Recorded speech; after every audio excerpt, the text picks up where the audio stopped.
မင်္ဂလာပါအခုကျွန်တော်လုပ်တဲ့ဗီဒီယိုကတော့အပိုင်းတောင်ရောက်သွားပြီเนาะအပိုင်းတက်ခါကြတော့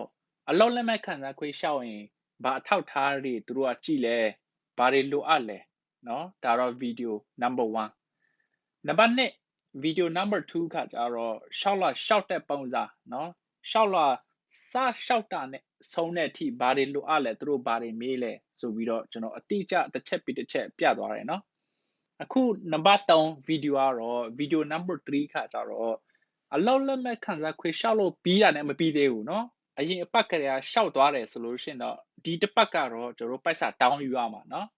အင်္ဂလိပ်လို့ဆိုရင်တော့ request payment ပေါ့เนาะ payment request ပေါ့เนาะအခုဗီဒီယိုကတော့နံပါတ်3အပိုင်း3ရောက်သွားပြီဆိုတော့ပိုက်ဆံဘယ်လိုတောင်းယူရမှာလဲဘာတွေလိုအပ်လဲဆိုတဲ့အကြောင်းကိုကျွန်တော်ပြသွားမှာဖြစ်တယ်เนาะဟုတ်ကဲ့ထက်ဆက်ပြင်နယ်မှာနေတယ်အလောက်လက်မဲ့ခံစားခွေရှောက်ပြီးပြီဆိုရင်မပြီးသေးဘူးပိုက်ဆံတောင်းယူရမယ်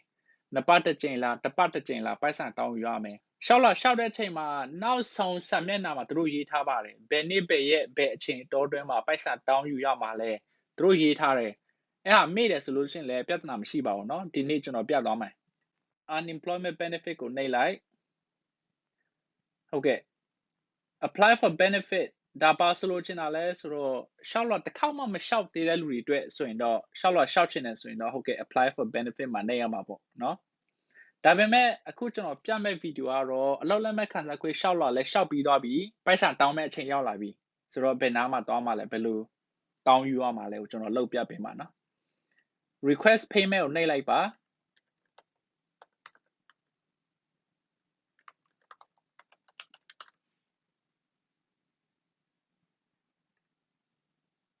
ဟုတ်ကဲ့ internet အလက်လုပ်တယ်เนาะ internet အဆင်ပြေတယ်ဆိုလို့ရှိရင်တော့ဒီစာမျက်နှာကိုတွေ့ရမှာဖြစ်တယ်เนาะဒီစာမျက်နှာကိုမတွေ့ရဘူးဆိုလို့ရှိရင်တော့ဒါ internet မကောင်းလို့ပဲဖြစ်မယ်ဆိုတော့ claim and payment status ကိုကျွန်တော်တို့နှိပ်ကြည့်ရအောင်เนาะတစ်ပတ်ဆိုရင်ခင်ဗျားဘယ်လောက်ထိရနိုင်လဲပြထားတယ်เนาะပြီးတော့အများဆုံးခံစားခွေရနိုင်တာဘယ်လောက်လဲရေးထားတယ်เนาะပြီးတော့ပိုက်ဆံဘယ်လောက်ထိရပြီလဲပြထားတယ်ဒီတယောက်တက်ခါကျတော့ပိုက်ဆံတစ်ခေါက်မှမရဘူးသေးတော့เนาะမရဘူးပေါ့0ပေါ့เนาะ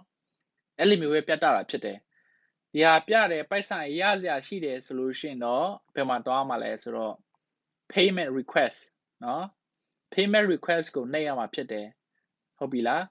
payment request ကိုနှိပ်ပြီးတော့နောက်ထပ်ဒီမှာလောက်ဆရာရှိတယ်ဆိုလို့ရှိရင်တော့ဆက်လက်ဖြစ်လိုက်ရုံပဲเนาะဒီ dot တွက်ခါကြတော့ payment request ကိုနှိပ်လိုက်တာနဲ့ဘာမှလောက်ဆရာမရှိသေးဘူးเนาะဟုတ်ပြီလားဒီမှာပြောတဲ့ဒီတရက်ခါကြတော့ခင်ဗျားအတွက်ပတ်စံတောင်းရမယ့်နေ့မဟုတ်သေးဘူးတဲ့ဆိုတော့ဘာမှလောက်ဆရာမလိုသေးဘူးပေါ့เนาะဟုတ်ပြီလားခင်ဗျားတို့အတွက်ကတော့ဒီနေရာမှာကွာမယ်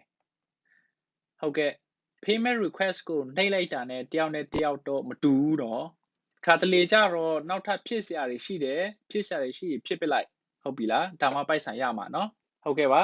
အခုတော့ဒီလောက်ပဲလေနောက်ထပ်ဗီဒီယိုမှာပဲကျွန်တော်တို့ပြန်ဆောင်ကြမယ်